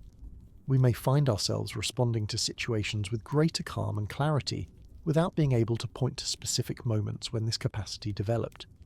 This hiddenness of spiritual progress requires what might be called faith in the process, trust that sincere effort toward greater awareness and authenticity will bear fruit even when we cannot see evidence of growth. Such faith is not blind belief, but confidence based on the accumulated experience of countless individuals who have walked this path before us and discovered that consciousness naturally tends toward greater clarity and compassion when given proper conditions. The testimony of these pioneers in consciousness provides what Weil called spiritual encouragement, reminders that the path we are walking leads somewhere meaningful, even when we cannot see the destination clearly. Their examples serve not as models to imitate exactly, but as evidence that the kind of transformation we long for is actually possible for human beings under the right circumstances. Yet each person's journey along this path is unique, shaped by their particular temperament, circumstances, and the specific forms of suffering and joy they encounter.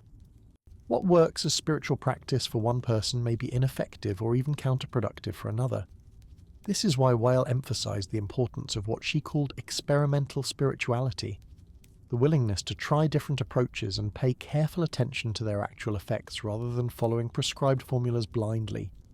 Experimental spirituality requires developing sensitivity to the subtle effects of different practices and influences on our inner state. We learn to notice which activities leave us feeling more centered and peaceful, which relationships support our growth toward greater authenticity, which environments nurture our capacity for attention and reflection. This discrimination develops gradually through experience, like developing taste in food or music. The process of developing spiritual discrimination parallels the development of intellectual taste that Weil valued so highly. Just as we can learn to distinguish between rigorous and sloppy thinking, between genuine insight and mere cleverness, we can learn to distinguish between authentic spiritual influences and their counterfeits. This capacity becomes increasingly important in a culture that offers countless forms of spiritual entertainment and self-help, but relatively few opportunities for genuine transformation. We'll observe that authentic spiritual practice almost always involves some form of what she called beneficial difficulty, challenges that stretch our capacity for patience, humility, and selfless service. Practices that promise only comfort and pleasant experiences, while they may provide temporary relief, rarely produce the kind of deep change that addresses the root causes of human suffering. This is not to say that spiritual development should be unnecessarily harsh or punitive. The beneficial difficulties that support growth are those that call forth our highest capacities while remaining within the range of what we can actually handle. Like physical exercise that strengthens muscles through appropriate resistance, spiritual practice works by providing challenges that develop our capacity for awareness and compassion without overwhelming our current abilities. The art of spiritual practice lies in learning to recognize the difference between beneficial difficulty and unnecessary struggle, between the resistance that comes from healthy challenge and the resistance that comes from forcing ourselves in directions that are inappropriate for our current stage of development. This discrimination requires both self-knowledge and sensitivity to the subtle guidance that emerges from our deepest wisdom. Well believed that this inner guidance is always available to those who learn to listen for it, but it speaks in whispers rather than shouts, and can easily be drowned out by the noise of anxious thinking and compulsive activity. Creating space to hear this guidance requires what she called inner silence, not the absence of all thought and feeling, but a quality of stillness that allows the deepest movements of consciousness to become perceptible.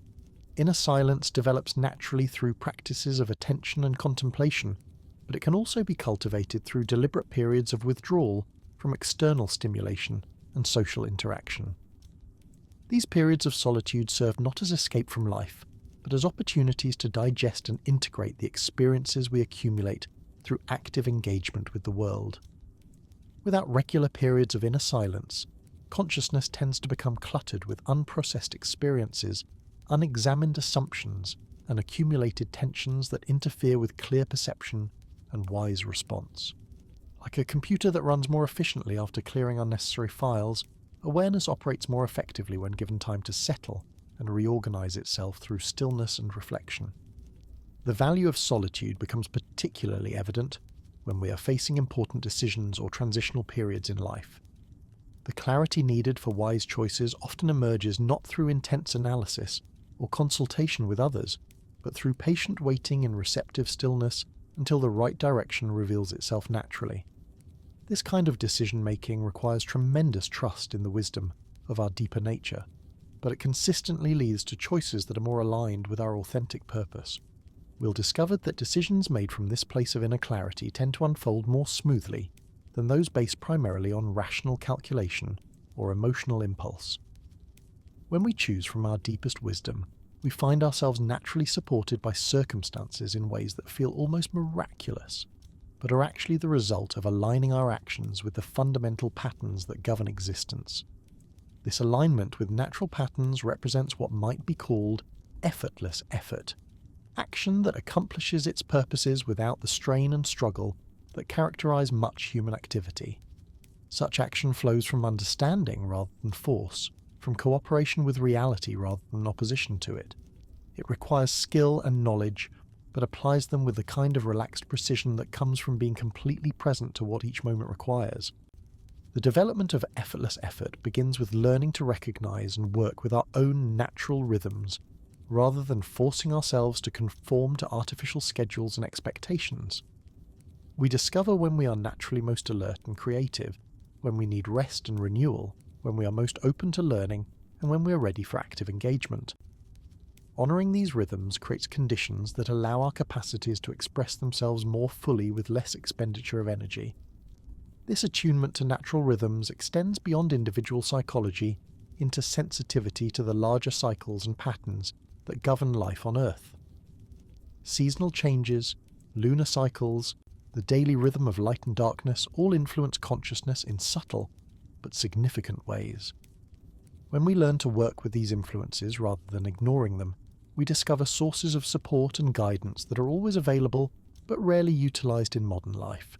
Weil found that this reconnection with natural cycles helped restore what she called cosmic perspective, awareness of our participation in processes vastly larger than individual human concerns. This perspective provides both humility about our personal importance and confidence in the ultimate meaningfulness of our contributions to the larger whole. We become simultaneously smaller and larger than we usually imagine ourselves to be.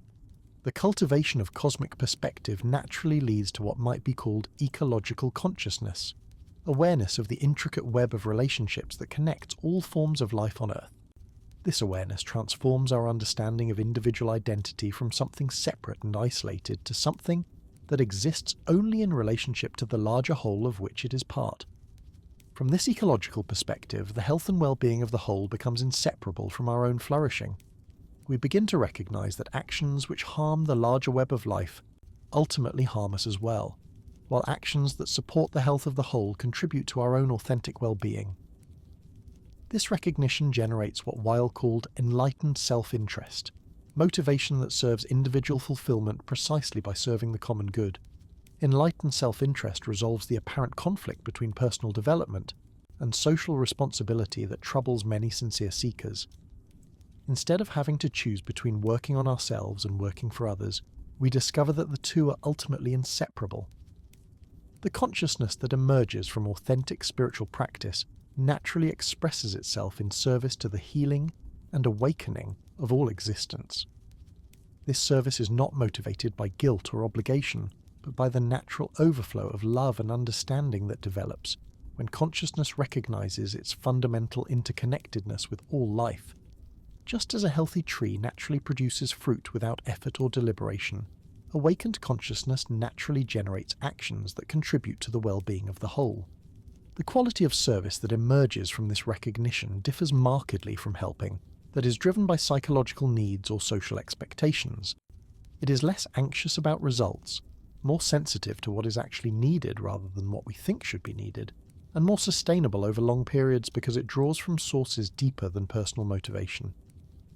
Will observed that this kind of selfless service often appears to accomplish less in the short term than more aggressive approaches to social change, but it tends to produce more lasting and beneficial results because it works with rather than against the natural tendency of consciousness toward greater clarity and compassion.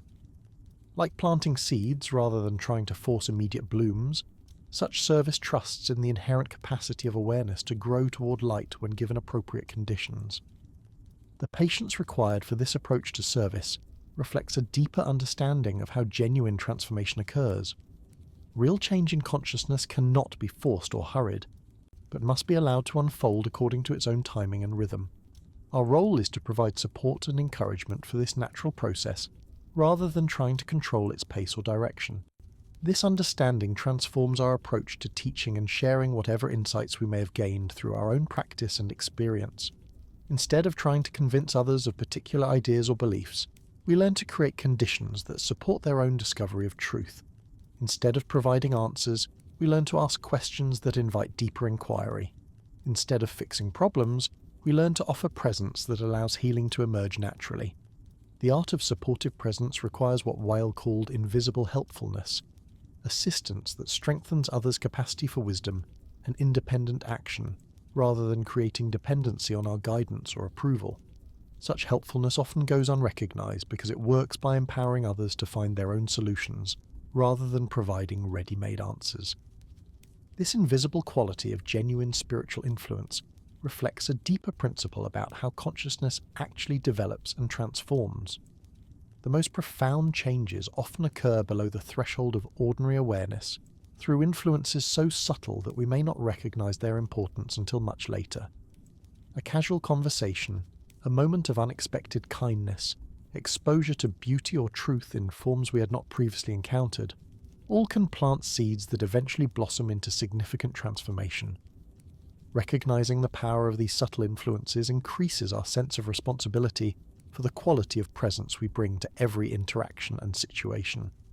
We begin to understand that we are constantly influencing others through the state of consciousness we embody, regardless of our words or intentional actions. This influence operates continuously, whether we are aware of it or not. When consciousness is clear and peaceful, it naturally generates what might be called beneficial atmosphere, conditions that support clarity and peace in others. When consciousness is agitated or confused, it tends to produce agitation and confusion in its environment. This is not a matter of trying to manage our image or control how others perceive us, but of taking responsibility for the actual state of our inner being. The cultivation of beneficial atmosphere becomes a form of service that is available to anyone, regardless of their external circumstances or social position. A person working quietly in solitude can contribute as much to the healing of the world as someone engaged in highly visible public service, simply by maintaining the kind of consciousness that radiates peace and understanding.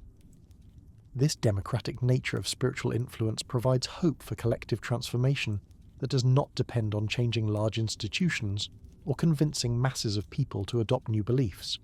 Instead, it suggests that as individuals develop greater clarity and compassion through their own spiritual practice, they naturally begin to create conditions that support similar development in others. The process spreads organically, like ripples moving outward from stones dropped into still water. Each person who discovers their capacity for genuine presence and selfless love becomes a center from which healing influences radiate into their immediate environment and beyond.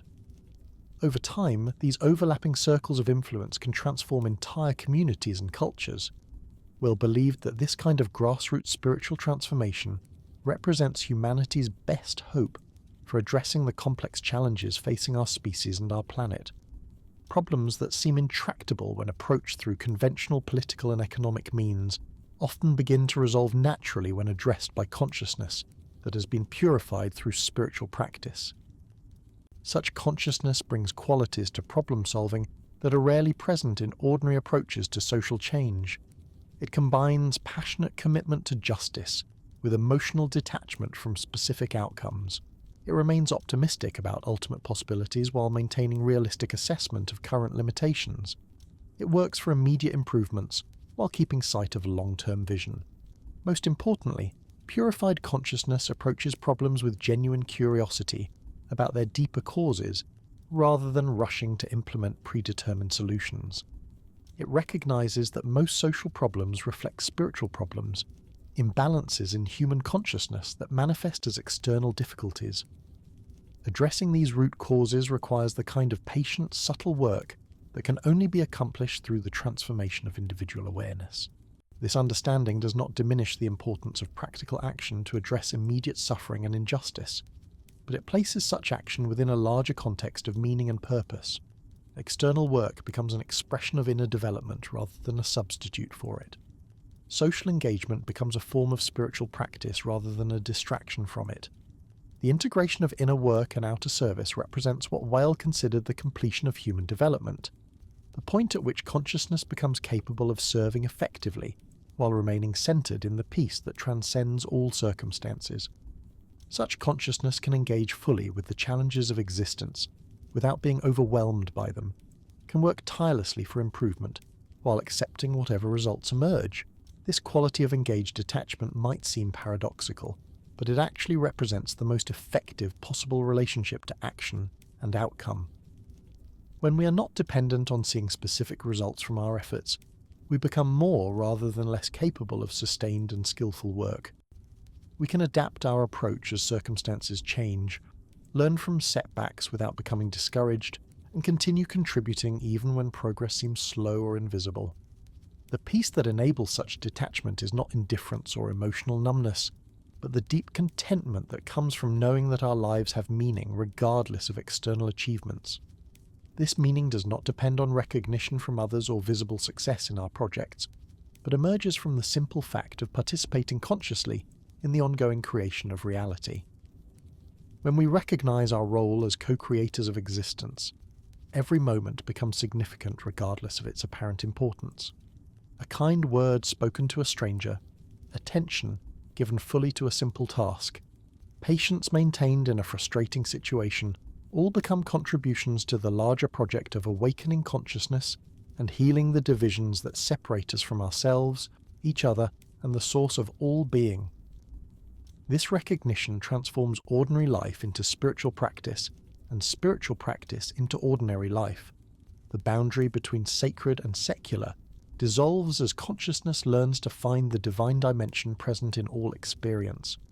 Work becomes worship, relationships become opportunities for communion, challenges become invitations to grow in wisdom and compassion. In this integrated way of living, there is no separation between the path and the destination, between seeking and finding, between becoming and being. Each moment is complete in itself while simultaneously pointing toward greater possibilities for understanding and love. Each step on the journey is already the arrival we have been seeking.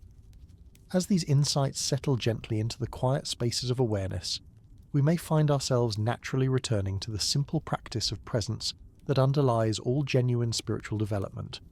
Not presence as something we achieve through effort, but as the natural state of consciousness when it is no longer struggling against what is.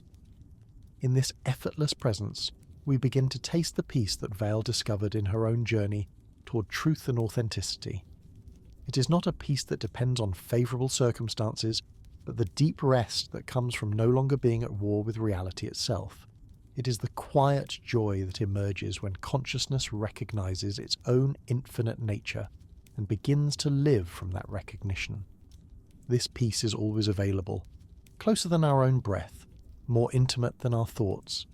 It waits patiently for us to stop seeking it everywhere else and discover it as the very ground of our being. In finding this peace, we find not only the beginning of a life end of seeking, lived in service to the awakening of all existence. And so we return to where we began, with the simple recognition that attention is love, that presence is prayer, and that the ordinary mind, when clear and still, is already the enlightened consciousness we have been seeking all along. In this recognition, the search ends and life begins, not as something we must figure out or accomplish, but as something we are invited to participate in with wonder, gratitude, and boundless compassion for all beings everywhere. The gentle wisdom that flows from this understanding touches every aspect of human experience with its transformative presence. When consciousness learns to rest in its own essential nature, even the smallest details of daily life begin to shimmer with significance and beauty. The way sunlight filters through a window, the rhythm of footsteps on a familiar path, the quiet satisfaction of completing a simple task, all become doorways into deeper appreciation of existence itself. Well discovered that this appreciation is not something we must cultivate through special techniques or extraordinary experiences, but rather something that emerges naturally when the barriers to clear seeing are gradually dissolved. Like removing layers of dust from an ancient window, spiritual development reveals the luminous quality that has always been present in ordinary reality, waiting patiently for us to notice. This luminosity becomes particularly evident in moments of what she called pure receptivity, states of consciousness where we are completely open to receiving whatever reality offers without the filter of personal preferences or expectations. In such moments, we may find ourselves moved to tears by the simple fact of being alive, overwhelmed by gratitude for the gift of awareness itself. These experiences of pure receptivity cannot be manufactured or scheduled, but they can be prepared for through the cultivation of what Weil described as spiritual availability. This involves maintaining a quality of inner openness that remains ready to recognize and receive insights, beauty, or opportunities for service whenever they might appear. It requires what might be called alert relaxation, a state of consciousness that is simultaneously attentive and at ease. The development of spiritual availability requires learning to hold our plans and expectations lightly, maintaining enough flexibility to respond to unexpected invitations or guidance that may arrive in forms we did not anticipate.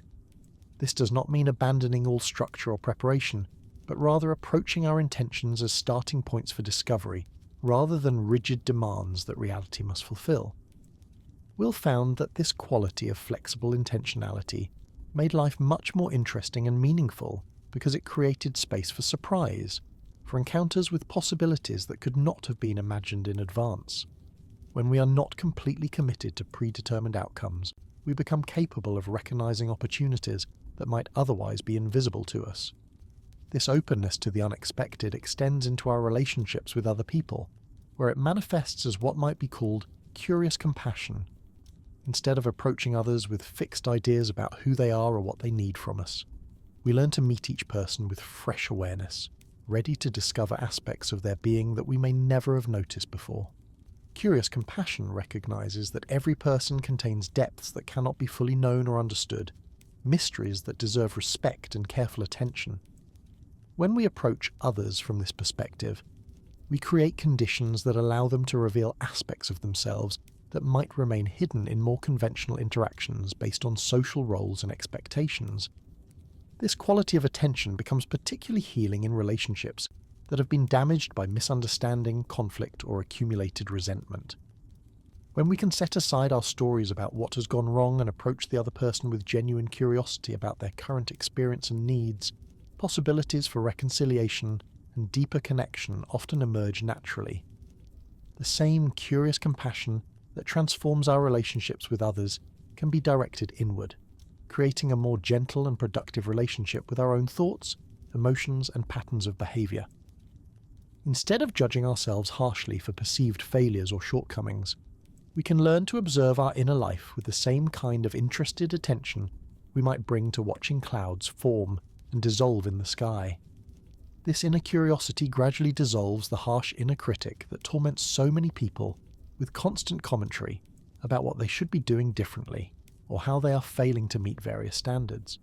When we approach our own psychological processes with genuine interest rather than judgment, we create space for natural healing and growth to occur. Well observed that this gentle self-observation often reveals patterns and connections that were invisible when consciousness was dominated by self-criticism and anxiety. We begin to notice how certain thoughts trigger specific emotional responses, how particular situations activate old defensive patterns, how our energy levels and capacity for clear thinking fluctuate throughout the day in predictable cycles. This growing self-knowledge becomes the foundation for what she called intelligent self-care, approaches to maintaining physical, emotional, and spiritual health that are based on actual observation of what works for our particular constitution, rather than generic advice or social expectations. We learn to recognize the early signs of stress or imbalance, and to respond with appropriate adjustments before problems become overwhelming. Intelligent self-care extends beyond individual health into awareness of how our personal well-being affects our capacity to serve others effectively. When we are depleted or imbalanced, our attempts to help often carry undertones of anxiety or resentment that diminish their beneficial impact. When we are well-nourished physically, emotionally, and spiritually, our presence naturally becomes a source of strength and clarity for those around us. This understanding transforms self-care from a selfish indulgence into a form of service, a way of maintaining the inner resources that allow us to contribute meaningfully to the healing and awakening of our communities. The better we understand and care for our own needs, the more effectively we can recognize and respond to the needs of others. The integration of self-care and service reflects a deeper principle about the interconnected nature of individual and collective well-being. When we truly understand our connection to all life, the artificial separation between personal development and social responsibility dissolves. we recognise that whatever supports our own authentic flourishing simultaneously contributes to the flourishing of the whole. As we draw these gentle reflections to a close, let Simone Weil's profound insights settle softly into your awareness, like starlight on still water. Her philosophy offers no quick solutions, but rather a patient path toward authentic presence and compassionate action. Through attention, decreation, and the courage to see clearly, we discover that transformation begins not with grand gestures, but with the quiet practice of loving what is. May these thoughts accompany you into peaceful rest, and may you wake tomorrow with a deeper appreciation for the sacred dimension hidden within ordinary moments.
Sleep well.